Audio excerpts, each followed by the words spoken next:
Hello everyone. तो आज के टॉपिक में हम बात करेंगे मालदीव्स के बारे में। और इस टॉपिक में हम उसका geographical location, history, politics, social life और स्ट्रेटेजिक सिग्निफिकेंस के बारे में बात करेंगे। तो सबसे पहले इसका लोकेशन। तो ये एक आर्किपेलिक स्टेट है situated in Indian ocean. Maldives is situated in south west of the Sri Lanka and India. 8 degree channel separate Lakshadweep and Maldives. Particularly Lakshadweep का जो मिनिकॉय आइलैंड है, जो सदर्न मोस्ट पॉइंट है, उसके साउथ में आपको मालदीव मिलेगा और इसके बीच में है 8 डिग्री चैनल। मालदीव्स ये जो है चेन है टोटल 26 अटॉल्स का। इसका नदर्न मोस्ट पॉइंट है इवांदू और सदर्न मोस्ट पॉइंट है अडू अटॉल। इसी के साथ इसका टोटल लेंथ जो है वो 871 किलोमीटर है और ईस्ट टू वेस्ट डिस्टेंस है 130 किलोमीटर। ये जो सभी अटॉल्स है are composed of coral reef and sand bars. तो कोरल रीफ और सैंड बार्स की वजह से यहाँ पे आपको सीनिक ब्यूटी मिलेगा, इसलिए टूरिज्म बहुत ज़्यादा है और टूरिज्म ही इनके इकोनॉमी का इम्पोर्टेंट कंपोनेंट है। लेकिन कोरल रीफ होने की वजह से यहाँ पे थ्रेट भी बहुत ज़्यादा है, क्योंकि coral reef are threaten by global warming, इसलिए यहाँ पे कोरल ब्लीचिंग भी दिखाई देगा। इसी के साथ यहाँ पे टोटल टेरिटरी है 90,000 स्क्वायर किलोमीटर इंक्लूडिंग सी, और टोटल सरफेस एरिया है 298 स्क्वायर किलोमीटर। तो लैंड सरफेस एरिया जो है यहाँ पे काफ़ी कम है, इसलिए ये एशिया का स्मॉलेस्ट कंट्री है और and world's most geographically disperse sovereign state. के बाद ये स्मॉलेस्ट मुस्लिम मेजोरिटी कंट्री है बाय लैंड एरिया। अब इसका एवरेज एलिवेशन काफ़ी कम है, तो एवरेज एलिवेशन है 1.5 मीटर्स और हाईएस्ट जो नेचुरल पॉइंट है वो 2.4 मीटर है, इसलिए ये वर्ल्ड्स लोएस्ट लाइंग कंट्री है और उसी के साथ ये आर्किपेलिक स्टेट है।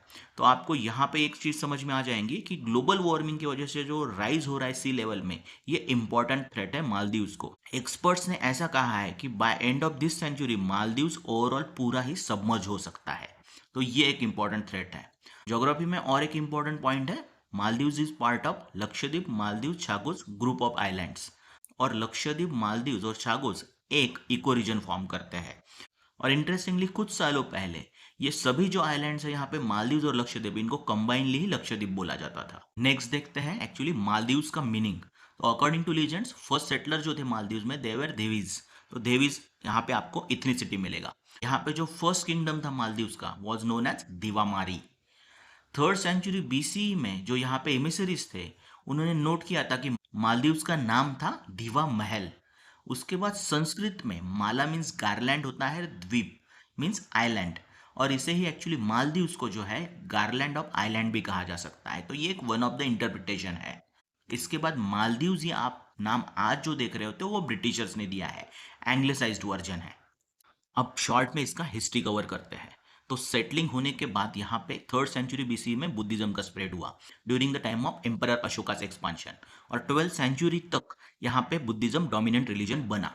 बट 12th सेंचुरी में यहाँ पे जो लास्ट बुद्धिस्ट किंग था मालदीव्स का, that is called as Dhovemi, he converted to Islam और यहाँ पे इस्लाम का एक्सपांशन शुरू हो गया। इसके बाद अगर आप कोलोनाइजेशन देखोगे तो Portuguese were first to visit, that is 16th century में।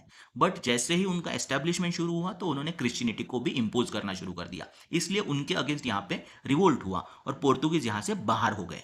इवन इंडिया की भी केस में सबसे पहले जो विजिट था वो पोर्तुगीज ने ही किया था, आपको पता है। तो पोर्तुगीज ने यहाँ पे पहले विजिट किया, बट उनका एक्सपांशन ज़्यादा नहीं हो पाया इंडिया में। उसका रीज़न भी यही था कि उन्होंने क्रिश्चियनिटी इम्पोज करने के लिए यहाँ पे बहुत ज़्यादा ट्राई किया, और इस इम्पोजिशन की वजह से यहाँ पे पोर्तुगीज का जो रूल है वो एक्सपांड नहीं हो सका।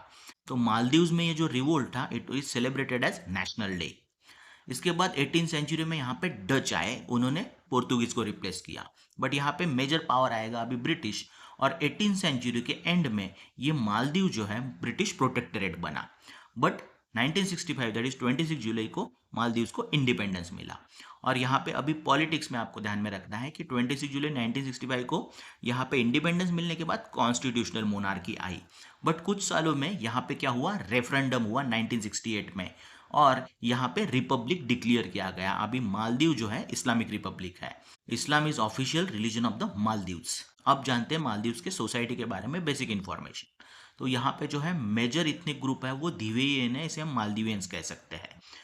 दिवेई लैंग्वेज जो है इसका ऑफिशियल और नेशनल लैंग्वेज है। यहाँ पे जो 96.6% मालदीवियन है, दिवेई उनका लैंग्वेज है। यहाँ पे जो इस्लाम है टोटल परसेंटेज है 98.7%। अब देखते हैं इसके स्ट्रेटेजिक सिग्निफिकेंस के बारे में।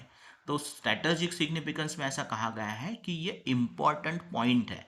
यहाँ पे जो सी लाइन ऑफ कम्युनिकेशन है वहाँ पे एक टोल गेट जैसा एक्ट करता है, क्योंकि एक साइड में आपको इंपॉर्टेंट चोक पॉइंट्स मिलेंगे, Gulf of Aden, Strait of Hormuz, और दूसरे साइड में यहाँ पे स्ट्रेट ऑफ मलक्का है। इसलिए इंडिया और चाइना के लिए ये काफ़ी इंपॉर्टेंट स्ट्रेटेजिक पॉइंट है और एक दूसरे के अगेंस्ट एक्चुअली ये इसे यूज़ करना चाहते हैं। इवन इसके साउथ में आप जाओगे तो आपको छागोस आर्किपेलागो मिलेगा, जहाँ पे दियोगा गार्सिया एक मिलिट्री बेस है, जहाँ पे यूके और यूएस दोनों का प्रेजेंस है।